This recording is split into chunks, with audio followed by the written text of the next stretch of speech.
Gershkovich, the detained Wall Street Journal reporter. He says he believes the U.S. government is taking his case seriously, but he wants them to take it more seriously. And he laid out a series of actions he thinks would show that the U.S. government is taking decisive measures here. Take a listen to what he told me. The U.S. needs to go out and do something. Fill up Guantanamo Bay with Russian officials, arrest Russian spies, do something that makes the Kremlin sit up and take notice and say, okay, yeah, right, now it's time that we're going to get Evan and Paul back, and then we want back what you've got of ours, and we'll call it a day.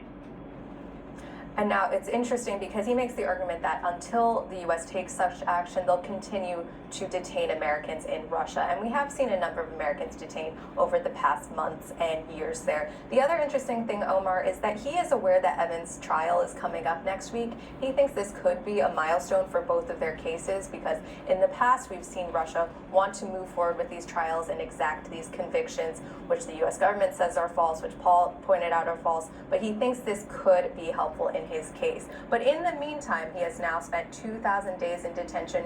A good majority of that has been in this really remote Russian labor camp, about a day's drive from Moscow. And he describes the conditions there as just absolutely deplorable. This is what he told me about them yesterday. Everything is dusty and dirty and nasty. And, you do everything you can just to stay cool and just to stay clean. The food we're served is horrible.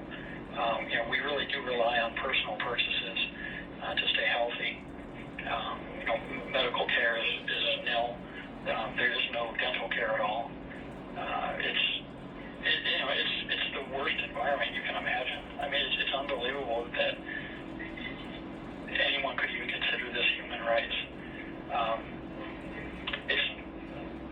It's nothing that you can get used to. So he is calling on the U.S. to do everything they can to bring him home. The U.S. government says that they are working on this as a top priority. We know they put forward what they describe as a substantial proposal to the Russians. At this point, the Russians have not said yes to that proposal. We don't even know if they're seriously considering it at this point. Omar.